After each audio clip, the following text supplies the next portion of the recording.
Right, welcome everybody, and if you do have a mobile phone, if you'd like to put it on sound, please, thank you very much. Massive welcome back to Julie Umpleby with how and why ancestral healing is vital for our growth and survival as a human race. And Julie tonight covers our ancestral lineage and suggests links within us to people long gone, at least physically, via our little understood DNA. We evidently comprise more than our personal life experience and are thus urged to consider our current behaviour, as this contributes to the collective unconscious forever, with implications for future generations and mankind. Julie runs a website which is all the W's, diamondlightworld.net. Please welcome Julie Umpleby. Sorry, just had to flip the switch. Is that transmitting?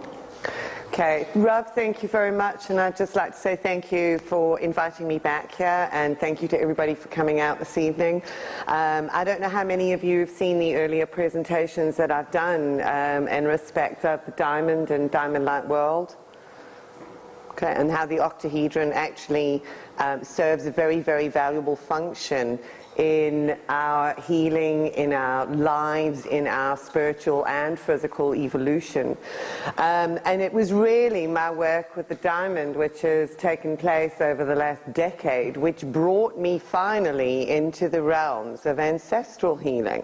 Despite having had done energy work for 16 years, and actually coming from a country as in South Africa, where I lived for 30 years, where the indigenous peoples honor and work with the ancestors as a natural part of their culture, of their life, of their practices. For me, having come from a scientific background and having done what I've done, the ancestral world just didn't even feature in anything. To me, it was just a rather quaint part of their practice, a rather quaint tradition, you know, and my understanding was that these people worshipped their ancestors, and I just couldn't see the logic. I was a scientist, you know, I was looking for the ways in which life worked. I wanted to know what made life work. So when the ancestral realms actually started communicating to me in some very, very unusual ways, it really made me sit up and take notice. And if somebody had said to me 5 years ago that I would be standing in front of you talking about ancestral healing and ancestors, I would have actually left them out of the room, basically. So I hope you're going to enjoy the brief amount that I've actually just put together for you this evening, just to really scratch the surface of understanding, because we're not only talking about ancestral lineages from the perspective of our own family, our familial links. We're talking ancestral connections and the understanding of the depth and the breadth of the interconnectedness of the human race. And obviously going into why this is significant for us and why it's really important as an aspect of our own healing to sit up and take notice and to work with this as one of the components of our life going forward and one of the components of our healing. Let me just get this out. I love this image that I just chose for the front, because that really, this sort of glyph, if you like, speaks to me about the circle of life, and it's the circle of all of life. It's that which connects us all. It's the world tree, if you like, that is carried within the circle, not just an up and a down, but a left and a right, and all of the roots and the branches intertwined and completely interdependent of each other. And that is really what we are all about as a human race, and that's how and where the work with our ancestral component actually takes us, is into that level of interconnectedness. And as far as I'm concerned, our search for the truth, whatever that may be, you know, this is a truth meeting. All of you guys are just really interested, and you've had some amazing speakers here, interested in the truth at all levels. And ultimately, our search for the truth is going to bring us back to ourselves and back to our place in the world, and understanding what our role in life is, and our true self, and the ancestors in this realm are actually a vital aspect of that. So I just love this glyph because of the interconnectedness of it all, and I also, of course, loved, you can see what's sitting right in the middle of it. And when I found that, I thought, well, that's just perfect, because it's the diamond, if you like, that manages the flow of information throughout the universal fabric. So we're talking about the flow of information across time and space, and even across different dimensions. So that's a brief introduction. Those of you who have actually been here for one of my previous presentations will have seen this before, so I don't really want to go through it in detail. That's my background. My accent is different because it's from 30 years in South Africa, although I am English born.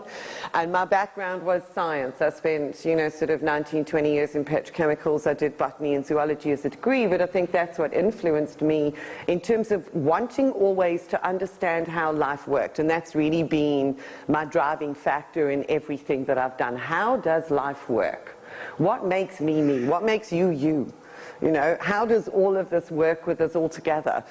And then I've spent 16 years in what you might call the holistic healing field. I just call myself basically an energy worker because I work with energies at multiple levels and in multiple ways. And especially everything now is colored by, influenced by, and fed by and through the octahedral diamond fabric.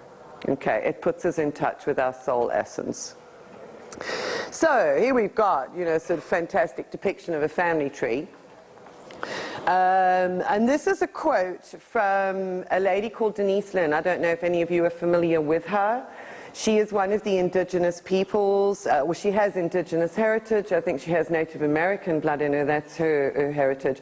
And of course, around the world, most of the indigenous cultures have actually kept this concept, this connection and this understanding of ancestors and ancestry and the value and the role that they play. They've kept that alive in all of their practices and traditions. So Denise Lynn has done a lot of work in this respect, and she's got a book called Descendants, and it really focuses a lot on healing ourselves so that our descendants are not carrying forward into life all of the traumas that up until now we have actually been programmed with. And she says, the choices that we make in life are not unique to us.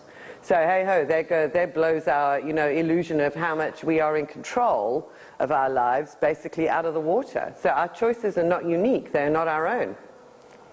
They are a distillation of all that has come before us, everything that has come before us. The more we become aware of our ancestral lineage, the more freedom we will have to honor what is best and let go of the rest.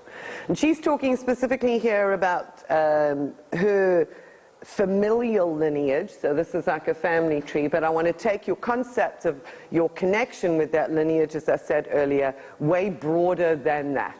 Okay, and take you into the human race, basically. But this is the concept. And the indigenous peoples have kept it alive all over the world. Now, there's one thing. Have any of you seen the movie Cloud Atlas? Okay, we got one hand. Couple of hands up. Okay. If you haven't seen the movie, watch it. Because that movie speaks to everything that we are actually talking about here. It also covers this concept of past lives, but of threads actually running through and crisscrossing timelines, that we are never free of them until we stop and we take notice and we make different choices in our lives. But Cloud Atlas is one of the most brilliant movies. I've watched it 3 or 4 times already, and every time I go back I see something different in it. There's something else that catches my eye that I didn't see the first time. So even if you've watched it once, go back again. These are some of the quotes from the movie, the wisdoms. There are just amazing wisdoms in this movie. Our lives are not our own, and they're not. From womb to tomb, we are bound to others. So we like to think in this modern Western society that we've become individuated. We are individuals, and of course that is the programming that's actually promulgated to the detriment of the interconnectedness and the survival of the human race. We think we're individual. We are bound to others, past and present, and by each crime and every kindness we birth our future.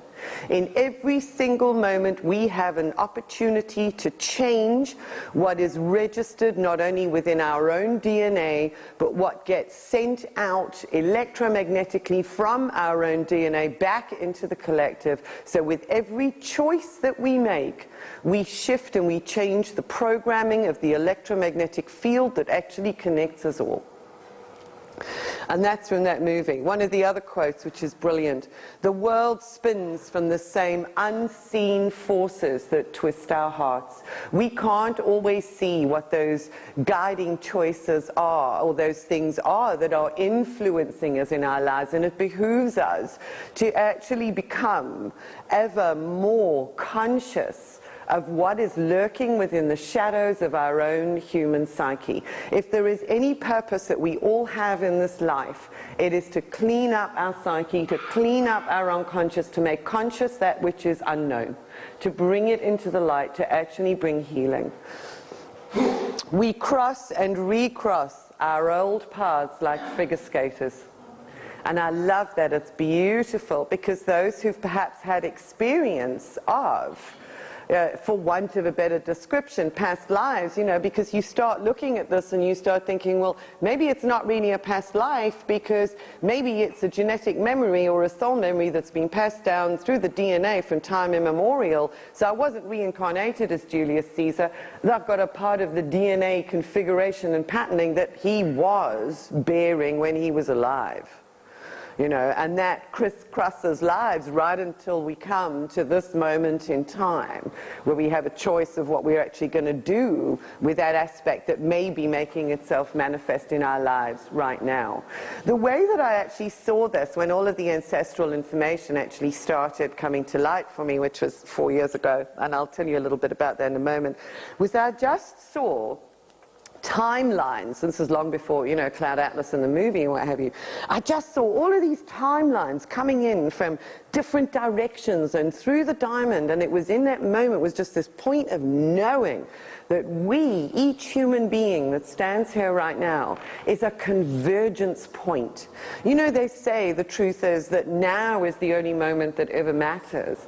We are that convergence point, the eternal now, and what we do in that eternal now actually does matter. So everything that had ever existed is converging in us in this moment in time. And it's a powerful thought, but getting to that point, we've crisscrossed all of those lines that were actually coming in. So we're holding it all within our beings at the moment. And there's some scientific evidence I want to show you as well about what people are finding out, what the scientists are finding out now about genetic memory, and not just instinctual memory, behaviors, beliefs. So it's not just your physical constitution that may be genetically imparted. You can actually inherit beliefs and patterns and behaviors. It's quite fascinating. So 4 years ago, what actually happened, I was with a friend and I was living in Wiltshire for a year. And of course, Wiltshire is a wonderful mystical place in general. You know, I won't talk about Glastonbury because I think Glastonbury is another kettle of fish. I think there are a few Glastonburys exist, and it depends on, you know, which particular timeline you tend to hit it on as to what your experience is. But generally, that area is an incredible area that holds an amazing amount of information. So bearing in mind that up until this point, I've been interested in the science of the diamond, in the spiritual understanding of the diamond, and the soul journey that it brings, and coming face to face with the soul. So ancestors didn't come into it. So one day during that year, sort of later on, we were actually invited, the lady that I was sharing a house with, we were invited to West Kennet Long Barrow. You guys familiar with some of the long barrows down there? They're generally thought of as burial chambers. But as an author by the name of Peter Knight, who's done an incredible amount of work on these long barrows in the Somerset and Wiltshire landscape. And what he has found is that they are orientated in the landscape in accordance with very, very precise and specific geometric configurations, is the first thing. They're also aligned with the stars, and with the sun, so they have solar and stellar alignments and configurations. They also have various chambers within the barrows that, even though they found bones and what looked like evidence of them being used for burial ceremonies, they also had some very, very specific layouts and other tools that indicated that these barrows were in fact ancestral, honouring sacred places. So we got invited out to a drumming ceremony at West Kennet Long Barrow. First time I've ever done this. And off we went, because Peter Knight was doing a little bit of research and he wanted to know what the inputs were. And while we were there, sort of through the drumming and everything else, we had an encounter with an incredible ancestral being, and we got a name for him. It's not part of my personal lineage that I am in any way, shape or form aware of, but it was an ancestral energy. And he started sharing with us some information about the alignment between West Kennet, Stonehenge, the communication stones, and all of the rest of it. And he has actually stayed with us since then for 4 years. So even then, Anne had the biggest connection with him. That was the friend that I was actually with. And I kind of left it with her. And it was so clear to her that she drew a picture of him and wonderful, and she started communicating with him, you know, in a mediumship kind of way, what you guys may understand as mediumistic communication. And she started communicating with him, and he was a shaman in nature that operated in the south of England. Previously, he had connections with the Phoenicians, and he'd actually worked in all of the sacred sites.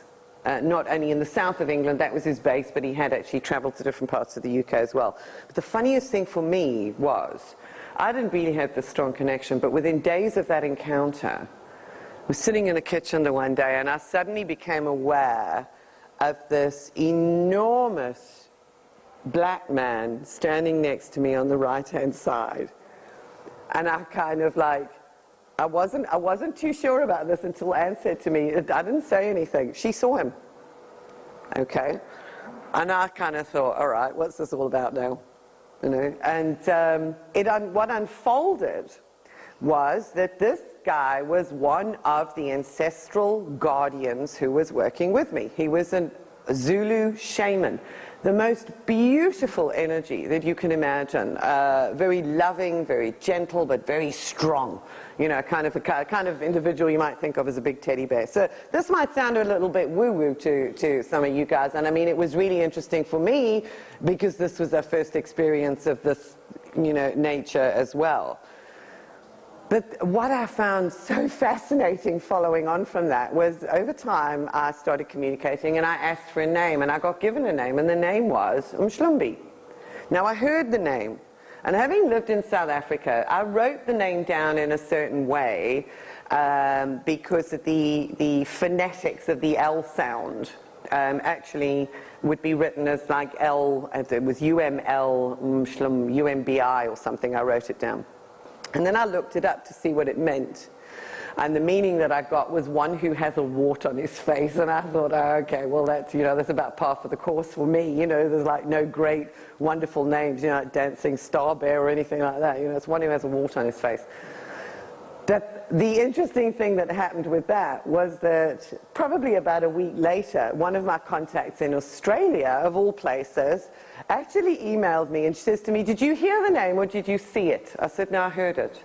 So I wrote it down as I would actually write it down, you know, sort of having been in Africa. She says to me, because there's a different spelling and it has a completely different name. So I said, what? She gave it to me and I went and had a look, and that name meant magician. And the magicians of old were actually the shamans, those who actually worked sort of in the alternate realms, in those ancestral realms. And I knew that this guy was actually there for me to guide me into the ancestral realms and the ancestral understanding. But still I resisted.